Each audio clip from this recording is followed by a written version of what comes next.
The National Savings Drive, as you know, sir, has a very important place in the present scheme of things, particularly in view of the present conditions of our national economy when we have to raise resources in a non inflationary manner. We have done everything to streamline the organization and we have tried to get the cooperation of the state governments by providing greater incentives and linking the whole drive with the local schemes and accrual of resources to the states. It has been decided that whatever revenues accrue as a result of the intensification of the national savings drive, two-thirds of the net amount would go to the states.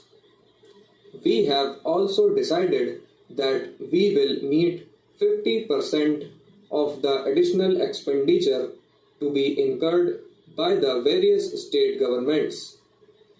I am trying to point out, sir, that this drive is at a point where it is gathering momentum and we expect much more from it. I do not think that at this stage we should burden the already overburdened posts and telegraphs department with the administration of this big national scheme. It would not be advisable.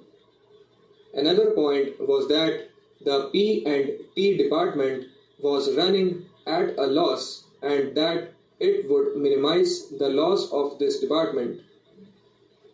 If this national savings scheme is entrusted to this department by which it will get the commission.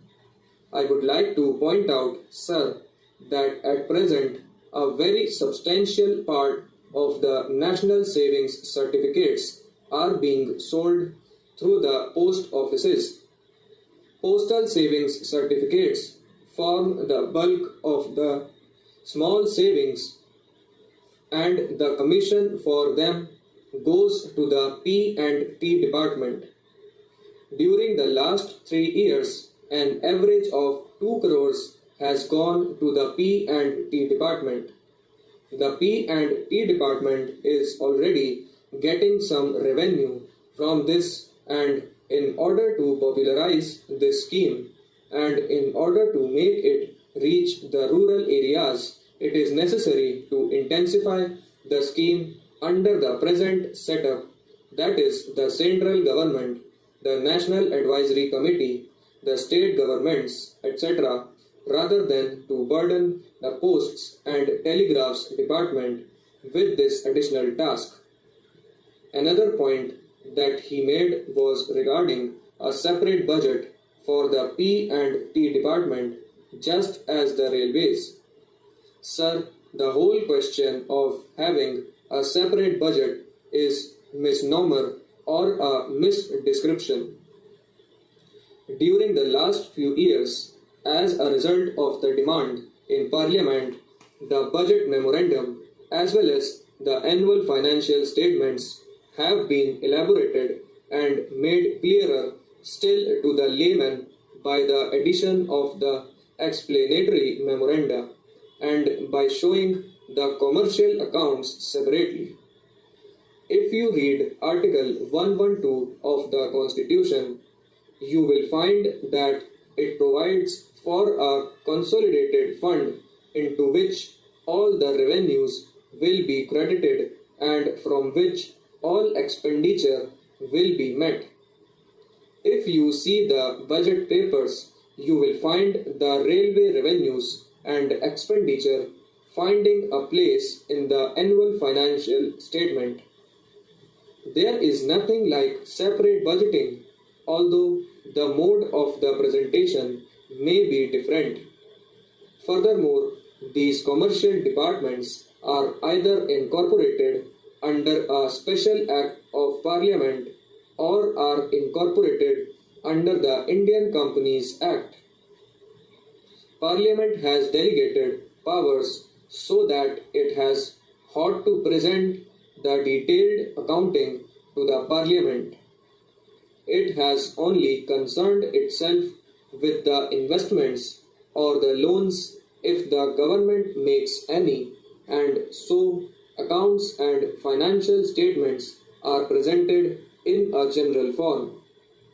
Even therefore, on that score, the point that the honourable member has raised does not find much of a basis.